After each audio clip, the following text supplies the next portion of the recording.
वो उत्तर प्रदेश के मुख्यमंत्री जी अलीगढ़ को हरिगढ़ कर रहे हैं। कल को नौकरी, बेरोजगारी का नाम बदल के नौकरी कर दी जाए तो नौकरी मिल जाएगी क्या? क्यों चले जाएं हम अफगानिस्तान? आपके बाप का देश है ये देश, ये जय जवान जय किसान का देश है, ये देश लाल बहादुर शास्त्री का देश है, ये देश मौलाना अब्दुल कलाम आजाद का देश है, ये देश राजगुरु सुखदेव और भगत सिंह का है। ये प्रधानमंत्री जब बिरयानी खाने पाकिस्तान जाते हैं तब आप नहीं बोलते कि उनको पाकिस्तान चले जाना चाहिए परमानेंट। जब मोदी जी के 7 साल के कार्यकाल के दौरान देश का युवा सड़क पे आ गया, देश के नौजवान बेरोजगार हो गए, देश का किसान सड़क पे उतर गया, महिलाएं असुरक्षित हो गई। देखिए देश के किसान जो है वो अब अपने जो संगठन है, तमाम बड़े बड़े संगठन हैं और जितने भी किसान जो बैठे हैं 8 महीने से, सरकार ने जिन्हें बेवकूफ़ समझ रखा है, पागल समझ रखा है, जिन बुजुर्गों को सरकार ने सड़क पे ला रखा है, अब वो किसान दिखाएगा कि उनका वर्चस्व क्या है, उनकी ताकत क्या है। वो किसान कोई दंगे के माध्यम से नहीं, कानून के दायरे में रह के संवैधानिक तरीके से अपने वर्चस्व को दर्शाएगा कि ये किसान है। घर घर जाके लोगों को बताएगा, कश्मीर से कन्याकुमारी तक ये बताएगा कि किसान आंदोलन 8 महीने से लगातार चल रहा था। देश की मीडिया जो पहले पाकिस्तान दिखाती थी, चाइना दिखाती थी, उनको एक नया ड्रामा मिल गया है अफगानिस्तान।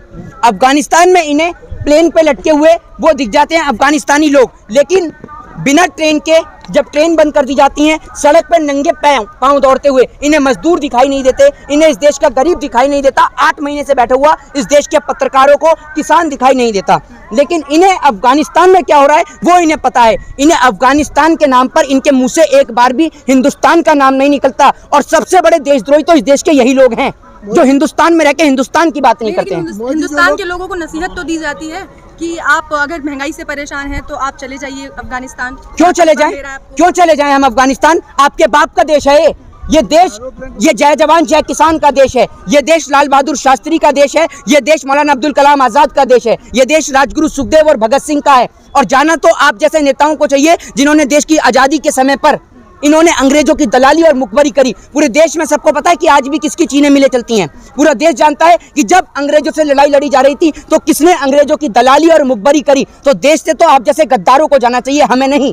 और आप कौन होते हैं? आप पेट्रोल हमें यहाँ सस्ता नहीं दे पा रहे तो आप हमें नसीहत देते हो हम अफगानिस्तान चले जाएं। आपको जाना चाहिए अफगानिस्तान। प्रधानमंत्री आपकी पार्टी के, देश के नहीं, आपकी पार्टी के प्रधानमंत्री जब बिरयानी खाने पाकिस्तान जाते हैं तब आप नहीं बोलते कि उनको पाकिस्तान चले जाना चाहिए परमानेंट। जब आपके पार्टी के प्रधानमंत्री चाइना में झूला झूलते हैं तब आप नहीं कहते कि उन्हें परमानेंट चाइना जाना चाहिए। तो आप होते कौन है हमसे कहने वाले कि हम अफगानिस्तान चले जाएं? हम भारत देश के नागरिक हैं, हमें गर्व है अपने आप को हिंदुस्तानी कहते हैं और हम हिंदुस्तान में जन्म लिया है तो इसी में मरेंगे। लेकिन गिरिराज सिंह जी कहते हैं कि अगर प्रधानमंत्री मोदी 20 साल रह जाए देश में तो 20 से गरीबी चली जाएगी। गरीबी नहीं, गरीब चले जाएंगे। एक बात बताइए, मोदी जी ने छोड़ा क्या इस देश के अंदर? मोदी जी के 7 साल के कार्यकाल के दौरान देश का युवा सड़क पे आ गया, देश के नौजवान बेरोजगार हो गए, देश का किसान सड़क पे उतर गया, महिलाएं असुरक्षित हो गई। बताइए क्या करा है मोदी जी ने? क्या मोदी जी का इंतजार हम इस बात के लिए करें कि जब हमारे ये किडनियां भी बिक जाए तो इतने इसका इंतजार करना चाह रहे हैं गिरिराज सिंह कि इस देश की जनता इन्हें और 20 साल मौका दे? बताइए क्या मोदी जी की उम्र का 100 साल करके उन्हें छोड़ेंगे? नेशनल मीडिया बड़े बड़े आपको दिखा रही होगी स्क्रीन पे कि क्या किया है मोदी जी ने। राष्ट्र मजबूत है। आज देख लीजिए अफगानिस्तान की हालत, आप सुरक्षित हैं, आप इस देश में हैं, मोदी जी के छत्रछाया में हैं। अरे मोदी जी की कोई छत्रछाया में नहीं है, मोदी जी से पहले भी ये देश था। एक बात बताइए, इस देश को आजाद कराने के लिए कौन नरेंद्र मोदी आया था? इस देश को आजाद कराने के लिए भगत सिंह, राजगुरु सुखदेव जैसी माओ ने अपने बेटों को, अपने लालों को इस देश के खातिर कुर्बान कर दिया। किसी नरेंद्र मोदी ने नहीं करा।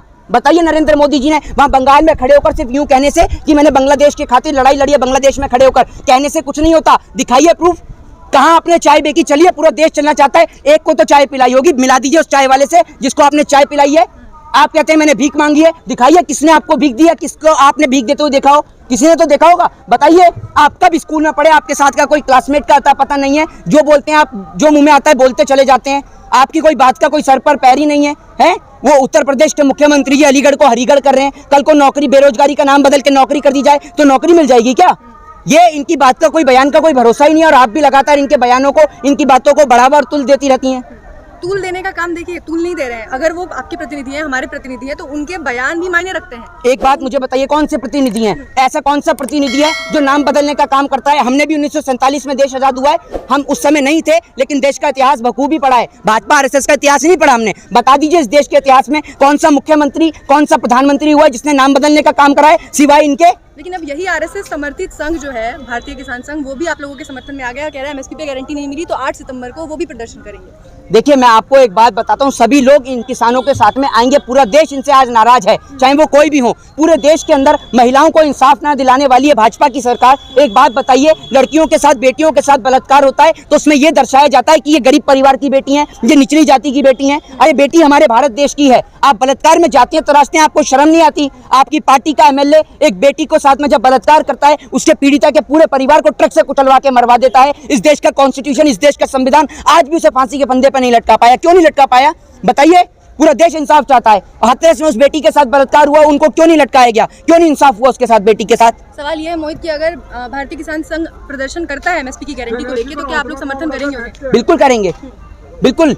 और आप लोग जो मुजफ्फरनगर के महापंचायत को लेकर इतने उत्साहित है, लेकिन बीजेपी के ही एक प्रतिनिधि हैं, नेता हैं, वो कहते हैं कि राकेश टिकैत को जहां जाना है जाएं, जो करना है कर ले, लेकिन वो सब जानते हैं कि वो बिचौलियों के नेता हैं। उनके पिताजी जो थे वो किसानों के नेता थे, वो बिचौलियों के नेता हैं। देखिए, भारतीय जनता पार्टी का काम है इस तरीके की बयानबाजी करने का, लेकिन पूरा देश जानता है, पूरा किसान संगठन खड़ा हुआ है और किसान कोई अलग नहीं है। पूरा किसान एक साथ एकजुट होकर खड़ा हुआ है और किसान को जो लोग बांटने का काम कर रहे हैं ना, तो ये बंटने वाले नहीं है। और आपको बता दूं कि धर्म का नशा इतना गंदा है कि लोगों को 100 रुपए पेट्रोल नहीं दिखता है, 900 रुपए का गैस का सिलेंडर नहीं दिखता है, बढ़ती बेरोजगारी और महंगाई इन्हें नजर नहीं आती। ये इतना गंदा धर्म का नशा है। तो देश के लोगों से निवेदन है कि बंटने का प्रयास ना करें, बल्कि बांटने वाली ऐसी भारत जलाओ पार्टी को इस देश से निकाल दें। जय हिंद, जय भारत, वंदे मातरम।